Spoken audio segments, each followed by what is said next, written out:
Welcome back to the channel. Today we have a quick first impressions video on a Viz manga that I recently read, that being Tsumiki Ogami's Not So Ordinary Life Volume 1. But before we get started, let me remind you that you can join my Discord to keep the conversation going and hang out with some awesome peeps talking about manga, anime, and a whole bunch of other nerdy stuff. You can follow me on social media, just search for Manga Geekdom, like, comment, subscribe, do all that wonderful stuff, become a channel member. All of that helps immensely. So with that out of the way, let's get started with the first impressions video. I had been eyeing this series over at AniList, and I had been waiting to see if somebody would pick it up, and of course Viz Media stepped up, and we have now Volume 1 here from Miyu Morishita. This is by all means a Geo book. It has monsters mixed in a rom-com setting. What could go wrong? I think this is extremely charming and surprisingly heartfelt and human at times when it dealt with things that otherwise would seem way too fantastical, and I'll get to that in a second. I like that even though the setup is something that you've read before or you've seen before, it's still fresh and new. You have the character of Tsumiki Ogami. She is a lichen or a werewolf, and I guess this is a world where they don't really tell you how it happened. They just say that this video exposed the mythical creatures of the world, and now they are roaming around and accepted into society. The mythfolk is the proper name. I had to double check. So these mythfolk are now integrated into society, and so far there isn't a lot of hate, just like wonder about these creatures, right? And Tsumiki is a werewolf. She's a young high schooler that is just living her best life, going to school and befriending people, not really caring what others think of her. Meanwhile, you have the other protagonist of this series, Yutaka Shinso. This is a very interesting kid who's much more self-aware. He's not necessarily a fan of his former friends, so he chose to go to a school far away from his hometown so that he wouldn't have to deal with his past memories. And now in this new school, he is sitting next to Tsumiki and slowly but surely starting to establish a relationship between the two. What starts out as a curiosity and wondering about her superhuman strength,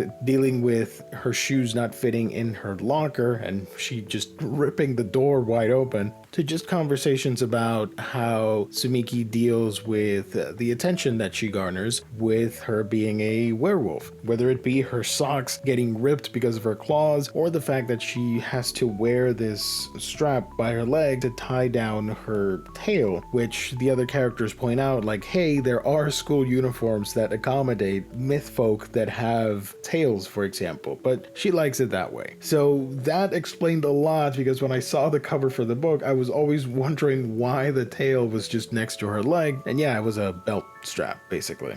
So the majority of this volume is obviously getting to know these two characters and their eventual friendship that starts growing pretty quickly. Yutaka is a little bit shy at first, but he just gets that spark to start speaking with Tsumiki, and that leads her to make him open up. She is a very outgoing character compared to this shy, timid kid that has a lot of opinions, regardless of him being verbal about them or not. And the two hit it off pretty well, much to the shenanigans and discomfort of the other classmates that are jealous and upset that they don't get this one-on-one with Tsumiki, and the two look to form a pretty wholesome relationship that I am excited to explore in Volume 2 whenever that drops. Obviously, you get the tropes of quirky relationships in these shonen rom-coms, but there are scenes that I really enjoyed, like the part where Yutaka is essentially talking about finding more about himself, and Tsumiki proposes to do a little soul searching as friends, and Yutaka is mixed in the embarrassment of, hey, I'm okay, so is this like a date, or is this like me hanging hanging out with a girl, and that sort of high school jitter, if you will, of two teenagers coming together. But obviously Tsumiki is much more transparent in her feelings, where she views everybody as friends. She invites Yutaka over to her place, which was really interesting. I legitimately thought they were gonna have a regular house for the werewolf family, but it turned out to be a hill, and they were underneath it in different like dirt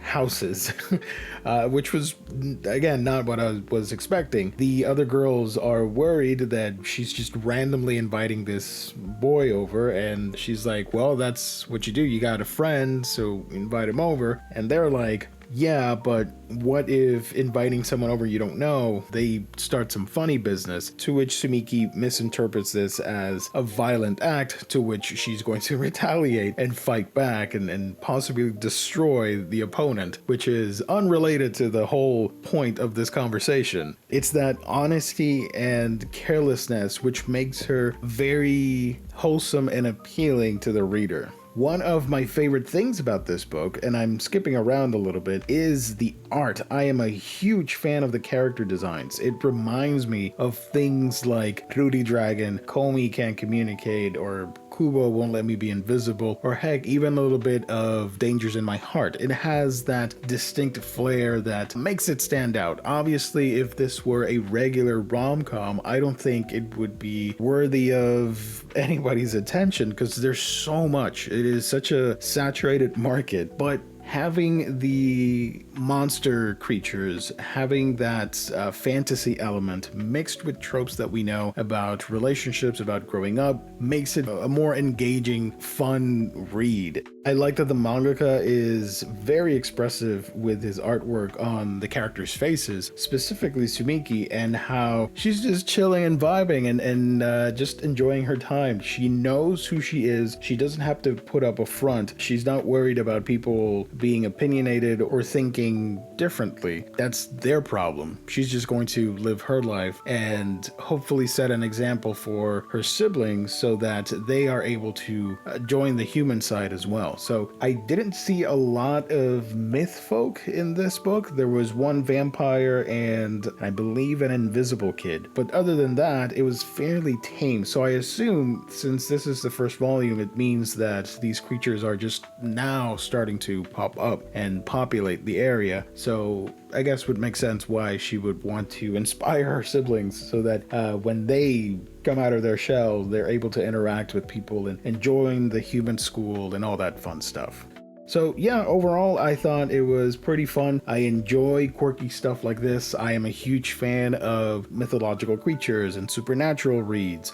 And the fact that you're able to mix this in a lighthearted way with the rom-com elements makes it for a very entertaining time. And the most surprising thing to close this video on is the humor. I thought it was really well paced and actually funny. There were some scenes that I really liked, whether it was the slapstick humor of Tsumiki trying to play baseball at her school in gym class and, you know, her abilities getting in the way but also helping her, or maybe it's the fact that when she tells Yutaka that they're gonna do some soul searching and he agrees, she grabs him and they jump out of the window. Yutaka's reaction and her just being nonchalant was pretty funny. So overall, it's a quirky book that knows what it's doing and it's appealing to its audience in the best way possible.